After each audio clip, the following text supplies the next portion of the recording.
Mirad que nadie os engañe por medio de filosofías y huecas sutilezas, según las tradiciones de los hombres, porque el Señor nos dice, y estad siempre preparados para presentar defensa y que sean entendidos en los tiempos. No os conforméis a este siglo, sino transformaos por medio de la renovación de vuestro entendimiento, para que comprobéis cuál sea la voluntad de Dios, agradable y perfecta. Entendiendo los tiempos. Bienvenidos a una entrega más de su programa Entendiendo los tiempos, comprendiendo la actualidad desde una perspectiva bíblica. Hoy tenemos un tema sumamente interesante, la violencia contra la mujer, y tenemos a nuestra invitada, Consuelo Zuluaga, quien es psicóloga, abogada y terapeuta experta en temas sociales y de violencia de género. Bienvenida. Muchísimas Consuelo. Gracias. Qué bueno tenerte en el programa con nosotros. Gracias, un placer para mí también y una bendición.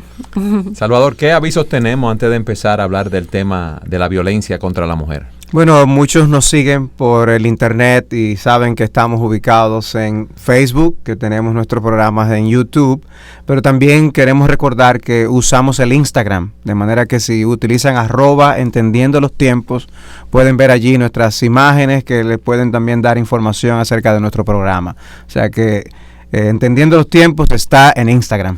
Sujel debe estar temblando en Colombia viendo cómo tú das los avisos y los anuncios. Va a pensar que tú le vas a quitar su posición ahí. No, el don de aviso lo tiene él. Lo tiene Sujel, pues está bien. ¿Tú sabías, Salvador, que cada año aproximadamente algunas 200 mujeres de 20 a 29 años son asesinadas por sus parejas actuales o sus parejas anteriores? Esos son datos de la Procuraduría General de la República. Y mira qué interesante este dato. 1 de cada 2 muertes violentas de mujeres en los últimos 4 años ha sido un feminicidio. Es decir, 403 casos de un total de 795, un equivalente a casi un 51%.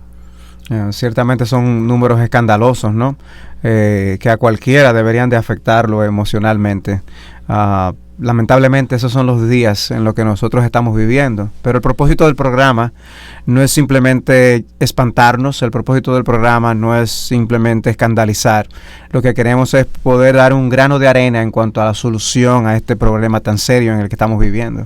Consuelo, tú has trabajado mucho ese tema porque durante 7 años estuviste trabajando en la Procuraduría, en esa área específicamente, y decía un reportaje que vi en el internet que cada año hay alrededor de 80,000 denuncias que procesar y solamente hay 17 centros para procesar esas denuncias.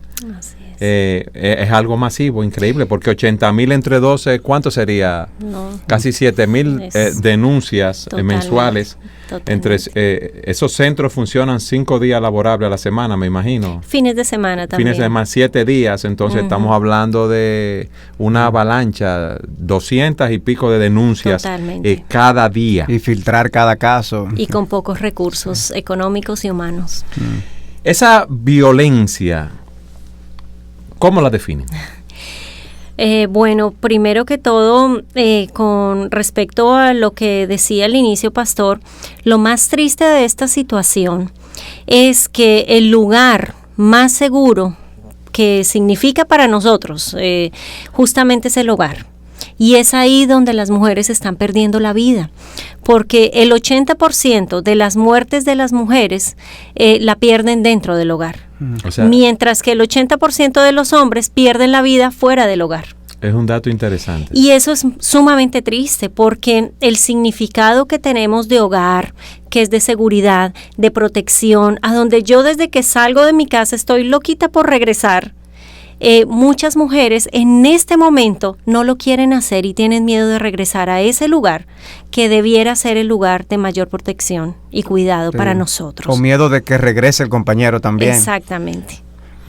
Hay violencia intrafamiliar y hay violencia contra la mujer, y también tú me explicabas que hay violencia contra los hombres. Sí, también. Háblame acerca de eso. Bueno, primeramente el tema de la definición de la violencia, como la ha definido la Organización Mundial de Naciones Unidas y todo un sinnúmero de autores y de especialistas que se han dedicado a este tema, es la conducta que se apoya justamente en alguna forma de poder y de control, que el objetivo principal es el sometimiento y el control a la víctima. Ese es un dato interesante, porque muchas personas pueden pensar que esa violencia es solamente física, pero hay una violencia, vamos a decir, psicológica. Hay diferentes tipos de violencia. Sí. Exactamente. Está la violencia psicológica, la violencia física, la violencia económica, la violencia sexual, la violencia patrimonial, la violencia laboral, la violencia comunitaria. Y como dice la definición, tiene por objetivo someter y controlar a la víctima.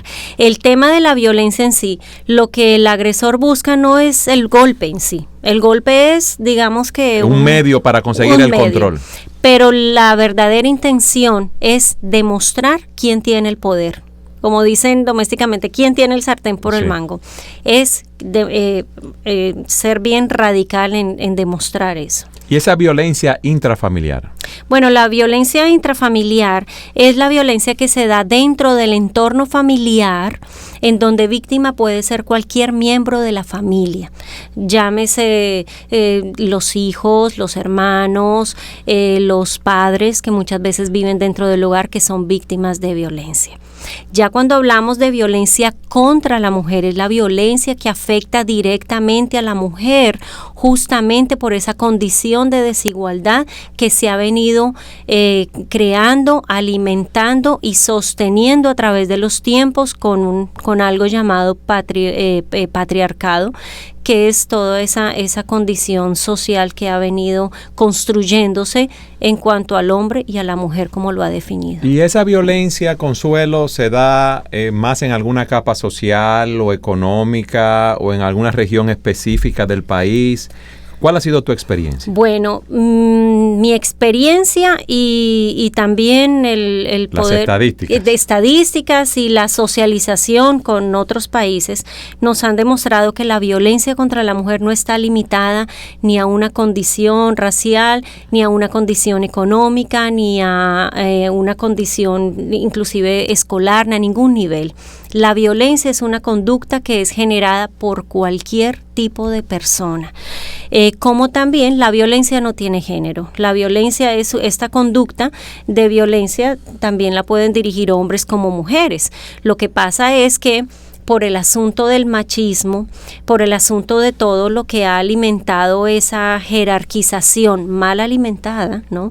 De la jerarquización de los permisos sociales que se le han dado al hombre de mayor fuerza, mayor poder y control, entonces eso es lo que ha ha traído esa desigualdad, y entonces ha generado mayor violencia al hombre contra la mujer. Además, no quiere decir que el hombre no sufra violencia, la sufre también, pero estadísticamente es más alto el número de mujeres que mueren en manos de un hombre que hombres que mueren en manos de una mujer. ¿Tú recuerdas alguna estadística con respecto a la violencia de la mujer hacia el hombre? Porque sí, claro, tenemos y en Procuraduría se han tenido casos en donde hay inclusive mujeres que se les ha condenado por esta actitud porque muerte es muerte. ¿Pero la causa han sido celos o cosas así en esa violencia, riñas? Básicamente en la mayoría de los casos han sido mujeres que han traído toda una historia de violencia y no han soportado más, y ese fue el único recurso que encontraron, acabar con la vida de su pareja o expareja. Y explícame algo, porque me da curiosidad. Cuando un hombre va a poner una querella y dice que su mujer es violenta con él y abusa de él, ¿cómo reaccionan las personas en la Procuraduría?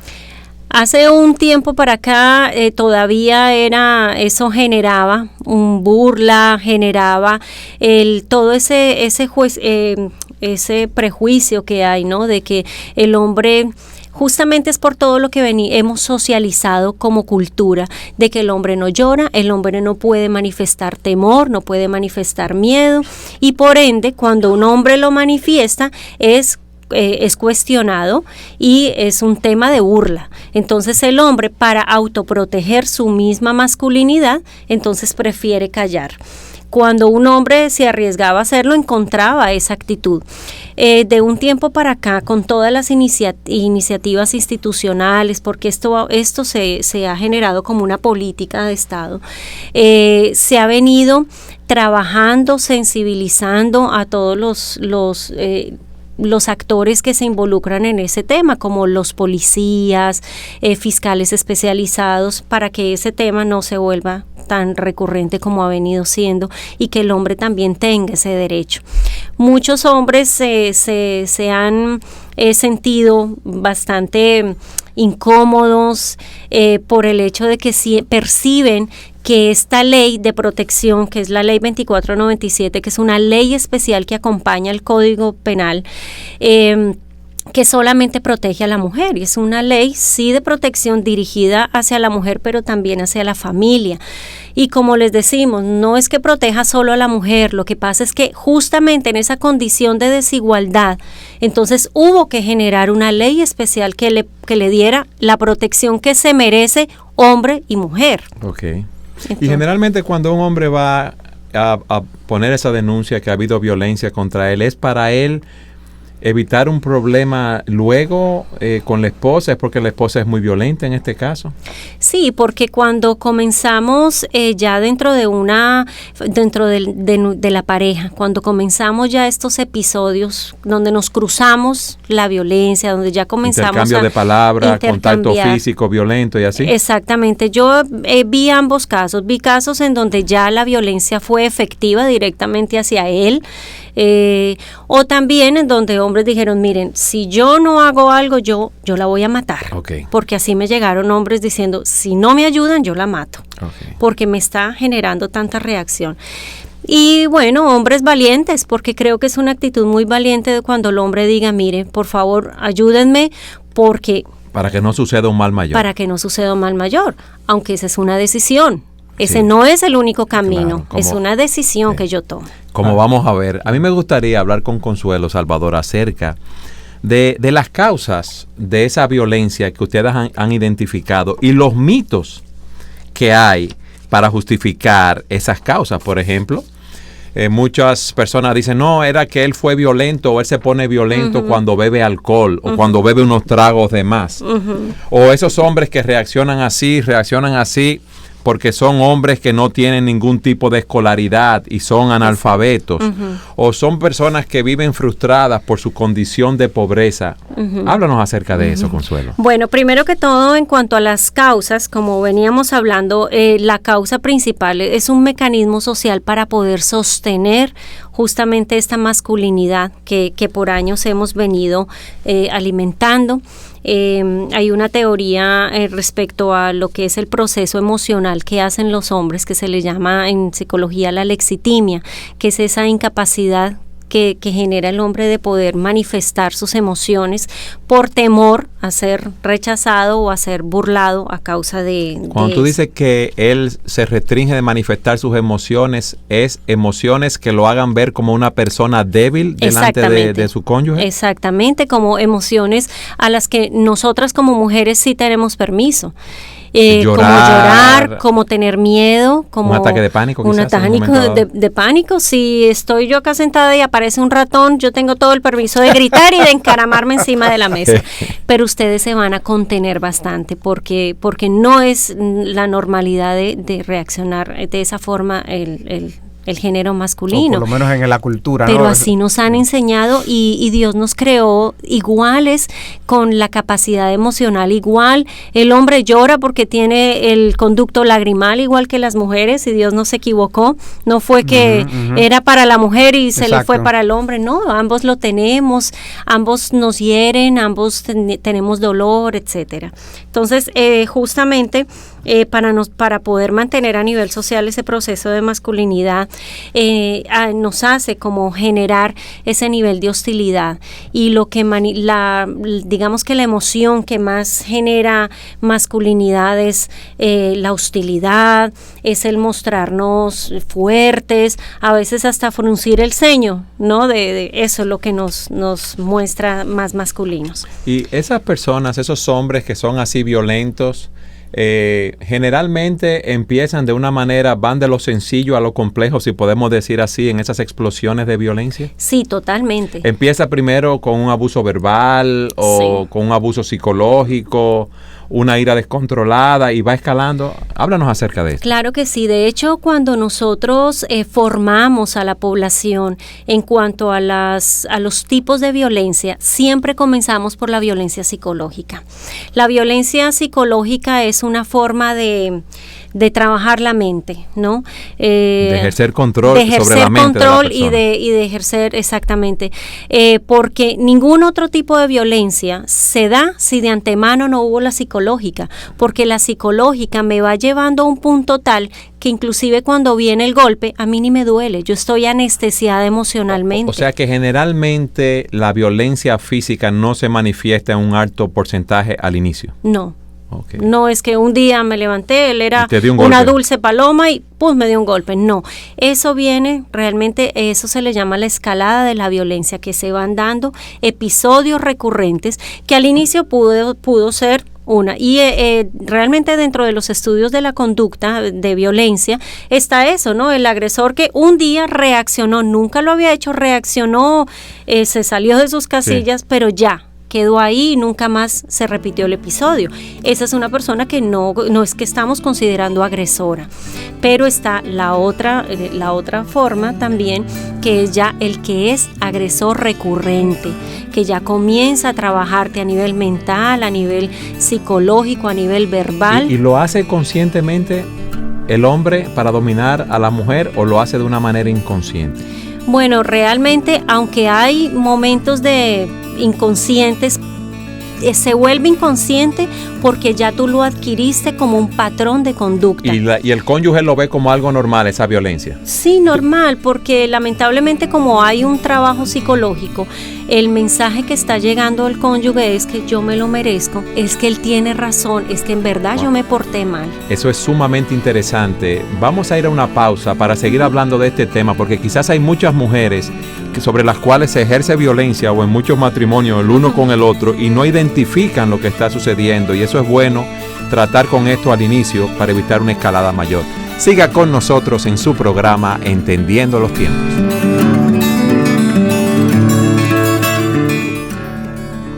La violencia contra la mujer es el tema que estamos tratando hoy en Entendiendo los Tiempos, y Consuelo nos hablaba de esa violencia contra la mujer, cómo se manifiesta en una violencia psicológica. Y es bueno que tú describas esto, Consuelo, para que muchas mujeres que nos están oyendo puedan identificar si esos aspectos de la violencia están presentes en su relación. Sí, básicamente, bueno, dentro de la violencia psicológica se dan muchos aspectos, como también la parte verbal. Entendemos que hay una condición de respeto dentro de la pareja, ¿no? El hecho de que nos aceptemos y nos ayudemos y nos contribuyamos el uno con el otro. Pero ya llegan algunos puntos dentro de la relación que nos hacen daño. La violencia psicológica llega a ese punto donde me daña el corazón, donde habla de mi condición en mis reacciones, o que yo no sirvo para tal cosa, o que me calle porque yo no sé hablar de tal forma, inclusive de que yo estoy muy gorda. Cuando nos casamos tú eras más delgada y ahora mira qué gorda que estás, pero mira, qué mal cocinas, o es que tú no sabes que a mí me gusta la comida caliente, o qué hacías tú otra vez allá con tus amigas y tú sabes que yo llego a esta hora a la casa. Una serie de pautas, aún la indiferencia, ¿no? Porque dicen, no, yo no me enojé con ella, pero no le hablo, o le volteo la cara, la ignoro, o estoy yo detrás, mira, vamos a visitar a mi familia, mira, yo te dije que el domingo íbamos a mi familia, y no se levanta y mejor se queda viendo televisión porque no me interesa, es lo que tú hagas no me interesa. Una serie como de condiciones que que se pueden ir dando. Yo siempre digo que aun cuando dentro de la relación de pareja uno mantiene una constante en hábitos y en conductas que al principio pueden generar simplemente conflicto, eso puede desencadenar en violencia. Cuando no sabemos manejar a tiempo los conflictos, si eso desencadena una violencia, si yo tengo un código de violencia incorporado en mí como persona, eso puede generar y puede terminar en una violencia. Sí, yo creo que ese punto es algo importante a destacar, y es el hecho de cómo nosotros podemos manejarnos en las diferentes situaciones de la vida. Y yo creo que nosotros no estamos viviendo en una sociedad que está siendo enseñada, inculcada a tener hábitos apropiados, piadosos, santos, de comunicación, de resolver problemas. Surgen diferencias de criterio.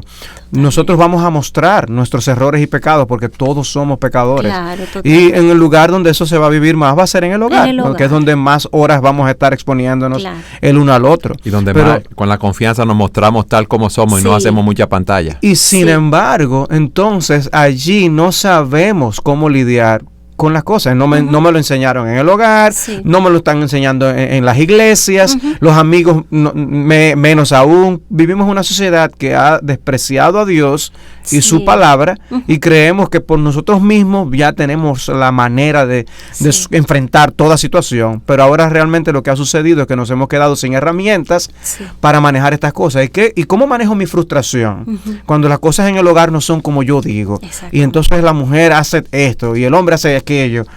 Entonces eso escala en yo pasar de una violencia reprimida a una violencia manifestada, que es lo que Cristo habla en Mateo capítulo 5. Claro. La ira se convierte en asesinato.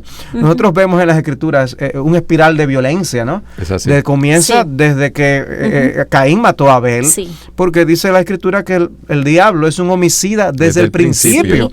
Y eso lo vamos a ver. Si dejamos a Dios y dejamos los principios de Dios, vamos a cosechar frutos de eso, esa violencia a la vez. Lo estamos cosechando. Yo lo digo en el sentido el resultado directo que se deriva de esa situación de haber dejado a Dios. Claro. Entonces vamos a ver a hombres, no importa la edad, ni la experiencia, ni la preparación educativa, ni la familia de la que viene, que no van a saber manejar esas diferencias de criterio. Y se va a dar lugar y va a dar pie a esa violencia que estamos viviendo. Se da a todos los niveles sociales, económicos, diferentes niveles de preparación. Sí, exacto. Es un problema que está en el hombre. Pero sin embargo, el hombre dice que yo no es mi carácter y no me controlé. Sin embargo, después ese mismo hombre, si tiene algún interés de intimidad con la esposa, con la mujer, con quien vive, previo al momento que él desea, él se comporta de una manera, la trata de una manera porque quiere algo. Porque quiere tener intimidad con ella o algo así. Y pastor, esa es una excusa. Y realmente cuando dicen es que yo perdí el control, por eso fue que yo reaccioné así. No, usted no perdió el control. Usted se controló muy bien, porque su enojo usted lo tuvo en la calle con un guagüero, o usted lo tuvo con su jefe en la oficina, pero usted no peleó con su jefe, porque ahí usted iba a tener una consecuencia que le iba a doler. Usted se contuvo allá con su jefe, se contuvo con sus compañeros, se contuvo con su amigo cuando salió, hasta llegar a la casa, y como en la casa él es quien se percibe en esa posición de poder, cabeza, como decimos nosotros, de jefe de la comarca, de pato macho, como decimos nosotros. Y donde visualiza a la persona más vulnerable, que es a su esposa, y usted entiende que ahí no hay ninguna consecuencia negativa, usted puede reaccionar de la manera como sea, ahí sí se descontroló. Es así, Consuelo, y fíjate que un hombre puede estar peleando en su casa y llega alguien y toca la puerta y entra un vecino, un familiar y cambia. Hola, ¿cómo tú estás? Un hombre que hace unos minutos estaba gritando, o si toma una llamada telefónica, suena el teléfono, toma la llamada y habla muy normal, ¿no? Él no dice, dime, ¿quién habla? Y sigue peleando, ¿no? Habla normal. Exactamente. Entonces, él se puede controlar en ese sentido. No en balde está el dicho de cuenta hasta 10. Algunos tienen que contar hasta 100. Realmente. Pero sí, realmente nos podemos controlar. Es una técnica que se le enseña a las personas violentas en terapia. Es el tiempo fuera, como le llamamos, que es que la persona se haga a un lado, cuente y además haga distracción cognitiva, que es no solo cuente, no siga rumiando el problema, la situación, sino que se aísla y se distrae en otras cosas. Todo eso le va a permitir autorreflexionar y cuando usted regresa le va a parecer que fue una tontería por lo que peleó. Y pareciera un consejo nuevo, pero ese consejo es viejo. Exacto. Yo recuerdo haber leído en el Directorio Cristiano de Richard Baxter que él recomienda a una persona que esté lidiando con el problema de la ira, apártate por un tiempo, da una vueltita y regresa después. ¿Es así? Eso para es enfriarse, como dice uno. Para enfriar. Cuando hablábamos de los mitos de esos hombres agresores, tú me decías que un mito es que la maltrata porque la ama demasiado. Explícame eso. Bueno, realmente sí, es un mito porque se entiende que el amor permite ese tipo de permisos. Pero dice la Escritura que el amor no busca el bien de la persona amada, no le hace daño. Tal cual es. Sin embargo, es uno de los mitos que encontramos dentro de la conducta violenta cuando se ha estudiado, es en ese sentido, que es que justamente porque yo la amo, es que yo la estoy ayudando, es que es por el bien de ella, para que aprenda a cocinar bien, es por el bien de ella que no debe salir para donde sus amigas sino estar aquí en su casa. Es como buscar un poco la justificación de su conducta. Sí, a lo mejor es verdad que necesita aprender a cocinar, pero de otra manera. No ese maltrato. Pero no utilizando realmente, es que nada justifica la violencia. Así es. Yo me casé, yo quemé muchas veces el arroz en mi casa. Y la manera como yo aprendí fue, de la manera como mi esposo me estimuló a que aprendiera, es que él comía y repetía. Entonces yo decía, arroz quemado, sí, yo le decía, ay no, o sea, me partía el corazón y me esforcé. Y, ¿eso es masoquismo? No. Eso es amor, ¿eh? Eso es amor de bueno. Eso es comprensión. Consuelo, a mí me gustaría ir de esos mitos, como hemos visto, a la realidad de las características de esos hombres agresores, de manera que si un hombre es así, puede identificar estas características en él, en su vida y tratar de cambiar. Claro. Al igual que si una mujer ve a un hombre con esas características, puede ayudarlo también. ¿Cuáles son esas características reales que se han identificado de esos hombres agresores? Bueno, básicamente por encimita, algunas de las realidades de los hombres agresores es que son personas controladas. Lo que hablábamos ahora, o controladoras. Ambas cosas. Okay. Que son hipercontroladas por el caso que les mencionaba ahora, que tienen esa capacidad de contener su emoción hasta desagotarla con la persona más vulnerable. Perfecto. Controladoras porque conciben el control como un mecanismo de sometimiento y como un mecanismo de poder manejar todo a su propio deseo, ¿no? Tienden a la dicotomía de los hechos. Sabemos que la dicotomía es lo opuesto entre sí, entonces no fue que se golpeó con la puerta, no, yo no le hice nada, no, pero eso no fue así de esa manera, como que tratamos de buscarle la vuelta que no es y no somos honestos. Confunden el amor con el abuso, porque no entendemos la realidad del amor. El amor significa respeto, cuidado y protección. Sí. El amor no violenta a nadie. Eso no es amor. El amor es respeto. Son manipuladores porque, claro, manipulan la situación de una manera tal que utilizan hasta la técnica del lavado del cerebro y entonces llegan inclusive a depositar en la víctima, en la mujer, un sentido de que ellas son los responsables, de responsabilidad, las culpables de la situación. Y culpabilidad, exactamente. ¿Cómo funciona esa técnica de lavado del cerebro y si lo hacen de una manera consciente? Sí, lo hacen. Recordemos que todo lo que cuando nosotros manejamos cierta actitud, buscamos obtener un beneficio. Y el beneficio de él es poder mantener su poder. Y claro que lo hacemos buscando la manera, no sé, diciendo que yo lo que estoy es ayudándote, eso es lo mejor para ti.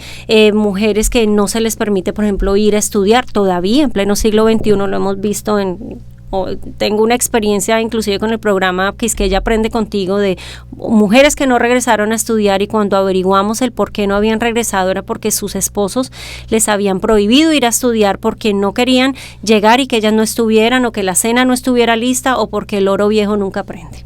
Tristemente. Oye, bien, bajo esos términos. Entonces les dice, pero es que yo lo hago por tu bien, es que lo mejor es llegar a la casa y que tú estés acá, y como comenzar a trabajar en ese sentido. Una vez más, yo creo que eso evidencia el hecho de que nosotros ni siquiera, no hay la conciencia de lo que es el tipo de relación matrimonial. Sí. Quizás vienen con el concepto de que es una relación que tratan a su esposa, o la esposa trata al esposo como si fueran niños, y no logran tener una relación de madurez. Sí. Y ahí tiene que haber una diferencia. En el caso del amor matrimonial, obviamente la base es un amor romántico. Muy bien decía, ese tipo de amor matrimonial no contempla la violencia. Yo quiero aclarar aquí, hay un amor paternal que puede infligir un castigo a un hijo, y eso no está en contra del amor, según la palabra de Dios. De hecho, dejar de castigar a un niño es odio, según la palabra de Dios, no busca el bien. Pero cuando yo importo una relación padre-hijo al matrimonio y trato a la pareja como si fuera un hijo, inmediatamente vamos a caer en yo usar la violencia como un medio de yo lograr mi fin, porque yo estoy por encima, ¿no? Y no hay una relación romántica. Y aclaro, algo que nos ha ocurrido en siglo XX y siglo XXI, se ha producido un cambio de significado, donde se ve el sexo como si fuera sinónimo de amor hoy en día, y se ha abandonado el concepto del romanticismo realmente como el amor vigente para la duración de un matrimonio. Y entonces yo pienso que yo la amo porque yo lo que quiero es tu bien, como bien decía, yo lo que quiero es lograr, pero no está viendo que eso se puede ser un amor paternal, no un amor de pareja conyugal. Pastor, eso que usted está diciendo es sumamente importante, y de hecho es una causa muy válida de esta conducta, porque muchas veces sucede en el hombre que desplaza el amor y las necesidades no adquiridas, por ejemplo, de la madre, en un apego inseguro, en un apego ambivalente desde la niñez con la madre. Y cuando venimos al matrimonio, muchos hombres lo que hacen es desplazar el amor de la madre y entonces responsabilizar a su pareja por todo lo que no obtuvo de su mamá. Entonces la mujer viene a ser demandada de afectos como madre, como esposa, como mujer. Y entonces cuando yo como mujer no le doy a mi esposo ese amor o esa respuesta de madre, porque yo no soy su mamá, yo soy su esposa, él se frustra, y esa frustración la descarga contra mí. Y viene la violencia. Es un círculo. Qué interesante, pero vamos a continuar hablando de este tema en nuestro próximo y último segmento. La verdad que yo no sabía que ya habíamos concluido este segmento. Así es. Siga con nosotros en su programa Entendiendo los Tiempos.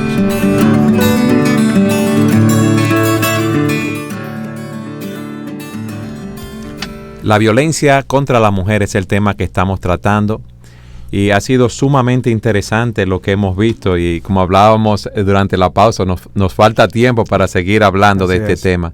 ¿Tú quieres compartir un versículo con nosotros, Salvador? Sí, yo quería compartir de Efesios capítulo 4, el hecho de cómo la palabra de Dios reconoce la realidad de que nosotros vivimos en un mundo violento y en un mundo donde, aún siendo nosotros de Cristo, se pueden dar patrones de violencia, y nosotros tenemos nueva vida en Cristo para aprender patrones diferentes de conducta y de reacción. Somos criaturas nuevas, y en ese contexto dice el apóstol Pablo: airaos, pero no pequéis. No se ponga el sol sobre vuestro enojo. Tenemos que aprender a lidiar con la ira, cómo surge en nosotros, qué la motiva, cómo manejarla, cómo controlarla. Luego dice: ninguna palabra corrompida salga de vuestra boca, sino la que sea buena para la necesaria edificación, a fin de dar gracia a los oyentes. También tenemos que aprender a controlar lo que decimos, cómo decimos, el tono con que nos dirigimos a nuestra pareja. Y luego dice: quítense de vosotros toda amargura, enojo, ira, gritería y maledicencia y toda malicia. Antes sed benignos unos con otros, misericordiosos, perdonándoos unos a otros, como Dios también os perdonó a vosotros en Cristo. Si ese espíritu reinara, la violencia disminuyera mucho, pero Sí. vamos a hablar de esto cuando veamos qué podemos hacer para trabajar y controlar esta violencia. Claro que sí. ¿Qué postulados hay? ¿Cómo se trata? ¿Qué se dice de cómo las personas aprenden ese tipo de reacción? Sí, primero que todo dejar muy en claro que el tema de la conducta violenta es un tema, como bien lo dice la palabra, es una conducta aprendida, es una decisión. La conducta violenta no es una enfermedad. A mí no me da violencia como me da gripe, o a mí no me da violencia como me da una enfermedad terminal. La violencia es una conducta de la cual yo soy consciente. Por lo tanto, la buena noticia es que yo la puedo modificar. Amén. Lo importante es tener las herramientas adecuadas, que como cristianos la tenemos, que es la mejor arma, es tener a Dios en nuestro corazón, y también el reconocer que estoy actuando de una u otra manera. Entonces, con eso que tú dices, Consuelo, nadie puede justificarse diciendo, yo soy así porque que mi yo soy familia así. somos violentos, yo soy así porque yo me crié en un ambiente violento y yo reacciono violentamente.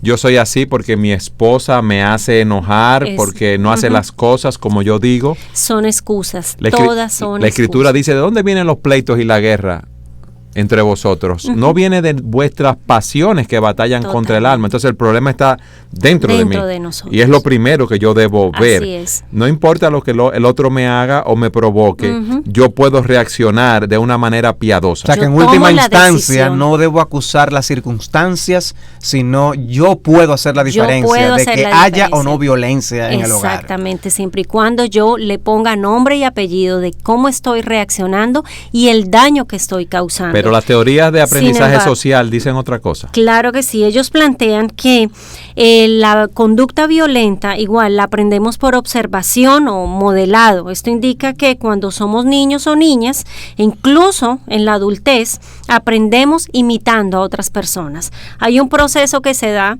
que es poniendo atención a la conducta o palabras de una persona, de alguien con prestigio dentro de nuestra vida. Puede ser alguien a quien nosotros admiremos, como el padre, la madre, los profesores, que generan un sentimiento de modelación para nosotros.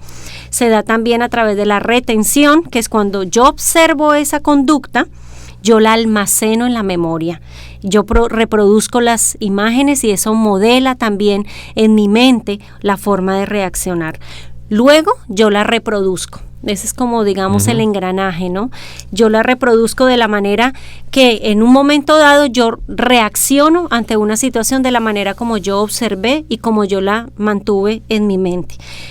Posterior a ello se da la motivación, que es lo que a mí me lleva a reaccionar de esa forma, lo que a mí me motiva y que busco yo con esa reacción.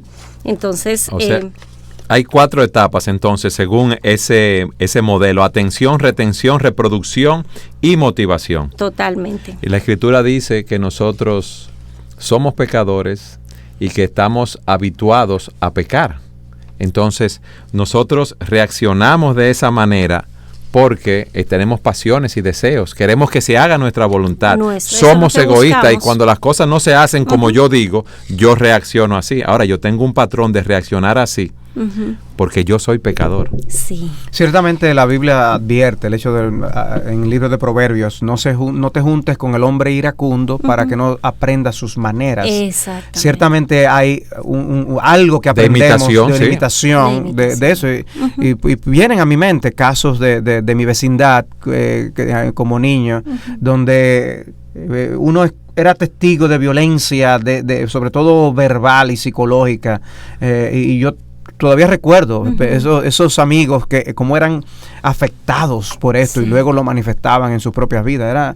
Era algo muy triste, pero serio. El punto aquí, escúchame, Consuelo, es que el medio me influencia. Sí. Y hay patrones los cuales yo aprendo. Ahora, yo no puedo decir que esa es la causa primaria. No. Me explico. Claro que hay patrones aprendidos, como tú dices. Es mi punto. Si yo me crío en un ambiente de violencia donde todo se resuelve peleando, de una forma u otra gritando.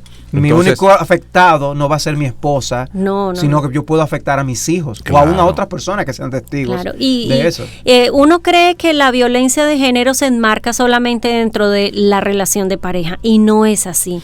La violencia de género permea a todo el interior de la familia. Todos terminan siendo afectados porque el esposo maltrata a la esposa y la esposa, al no poder reaccionar con el esposo, reacciona con los hijos. Y los hijos, que también sufren y viven ese maltrato, reaccionan. Siempre la víctima se convierte en victimario. Entonces los hijos reaccionan, el mayor con el menor, entre hermanitos. El hermanito chiquito reacciona con las mascotas, con los compañeritos de la escuela, con los juguetes. Es una cadena de violencia.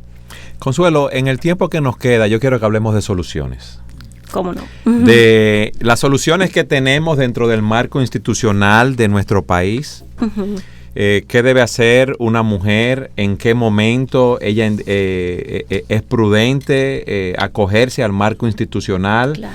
Si puede haber algo antes que pueda hacer. Si empieza ese desarrollo, en ese inicio de esa violencia psicológica, verbal, ¿qué uno debe hacer en esa etapa? Más adelante, ya cuando uno debe hacer uso, ¿verdad?, de los mecanismos institucionales que tenemos para quejarnos acerca de la violencia que se ejerce contra nosotros. Bueno, gracias a Dios en República Dominicana, debido a este flagelo, se han generado y desarrollado un marco institucional que realmente ha dado mucha respuesta, digamos que no al 100%, porque obviamente no hemos logrado eso, pero sí hay un marco institucional que realmente nos da esta atención especializada y esa respuesta jurídica. Tenemos mecanismos con el Ministerio Público que existen estas estructuras de atención a la violencia de género. Claro está que cuando una mujer entiende que está siendo víctima de violencia, cualquier tipo de violencia, porque ya está incorporada en esta ley el reconocimiento de cualquier tipo de violencia, no solamente la física, que la mujer se acerque. Ahora bien, nosotros como cristianos y cristianas tenemos recursos valiosísimos al interior de nuestra iglesia. Yo realmente valoro mucho que la iglesia está atendiendo como un tema que va con este tiempo, que no nos hemos quedado atrás como que tapando con pañitos de agua tibia este tema, sino que estamos caminando a la par porque es un tema de una realidad social que estamos viviendo y por lo tanto tenemos que involucrarnos. Y entonces este es nuestro recurso, digamos, primario, ¿ya? Cuando podamos comenzar a apoyar poco a poco a estas parejas que están en conflicto y posterior a violencia. Ya cuando el tema es mayor, cuando ya hay una violencia mucho más fuerte, sí, es la responsabilidad como cristianos, pero más allá de cristianos, como ciudadanos y ciudadanas, de dirigir a esta persona víctima a la justicia. ¿Por qué? La impunidad refuerza la violencia. Entonces, si nosotros permitimos como que eso se esconde y no exponemos una situación de violencia, estamos continuando esta cultura de que hay que dejarla ahí y le estamos enseñando aún a los niños que, bueno, cuando suceda una situación de violencia yo tengo es que quedarme callado. Y el silencio estimula al verdugo. Y si un victimario ve que aún la iglesia no estimula que se utilice el mecanismo jurídico, pues entonces él lo va a seguir repitiendo. Ciertamente nosotros como pastores tenemos la responsabilidad de la protección de la vida por un lado y de la integridad física de las víctimas. Exactamente. Ahora, en el proceso, o sea, ciertamente hay pasos que se pueden dar, porque como hablábamos en otro segmento, decíamos que no se llega al último paso de la violencia de la nada, sino que hay todo una espiral descendente. ¿Qué pasos se pueden ir dando? ¿Qué pasos puede dar una persona que ha sido víctima de esta violencia? Quizás la pareja no es creyente, no profesa fe. ¿Puede mover a la pareja a buscar ayuda en alguien? ¿Intervienen familiares, amigos? ¿Cómo puede funcionar eso? Primero que todo, lo más importante cuando una mujer está siendo víctima de violencia, tenemos que escucharla, tenemos que acogerla. Y aquí quiero decir algo, hay una posición muy social que decimos, es que ella le gusta que le den. Yo le he dicho muchas veces, pero ella no hace caso. Tenemos que entender que una persona en un círculo de violencia no es consciente al 100% de sus emociones. Ella no entiende que está viviendo y que eso le puede llevar. Ella entiende que ese tipo de vida es algo normal. Es algo normal y ella tiene que seguir conviviendo porque ella, pues, como mujer tiene que mantener sufrida. el matrimonio. Hay una dependencia económica también. Una serie de cosas que ese sería otro programa, lo que nos ayuda a mantenernos en el círculo. Entonces hay que escucharla y hay que atraerla y hay que respetarla, hay que prestarle este hombrito para apoyarla y contenerla a nivel emocional. Y sí, podemos hacer uso, no siempre la pareja es la persona más indicada para decirle a su cónyuge, mira, vamos a buscar ayuda. No, porque eso no entra tan fácil, porque si yo no lo reconozco, yo entiendo que no estoy actuando mal. Siento que todo está bien porque yo estoy logrando lo que yo quiero. Podemos hacer uso de líderes, por eso es tan importante el trabajo cercano con las familias y las parejas dentro de la iglesia, porque es ese nivel de cercanía es el que podemos lograr y de poder generar personas de autoridad que te puedan acercarse a ti y decirte, mira, yo quiero que hablemos de algo y que le pueda ir llevando a buscar una solución junto a su pareja.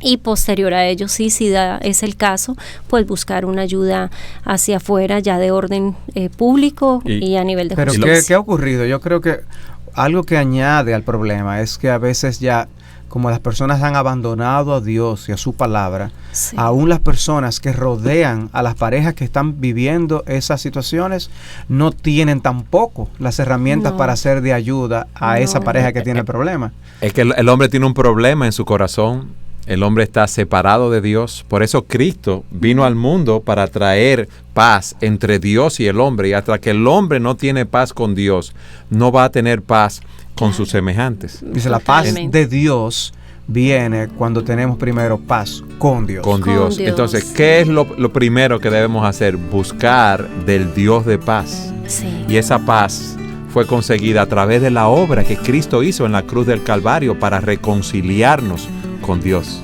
Así es. Entonces, nosotros necesitamos ir a los pies de Cristo reconociendo nuestra condición de pecadores y que necesitamos arrepentirnos de nuestros pecados y confiar en Él como nuestro Salvador y nuestro Señor. Si alguno está en Cristo, nueva criatura es. Las cosas viejas pasaron, he aquí, todas son hechas nuevas. Si alguno está en Cristo y si queremos empezar a tener paz, debemos tener paz con Dios para tener paz con nuestros semejantes. Consuelo, gracias por estar con nosotros en este programa. Impresionante, ¿el tiempo se acabó? Se acabó. Sí. Tendremos que hacer más adelante otro programa para seguir hablando de este tema. Gracias por estar con nosotros en su programa Entendiendo los Tiempos.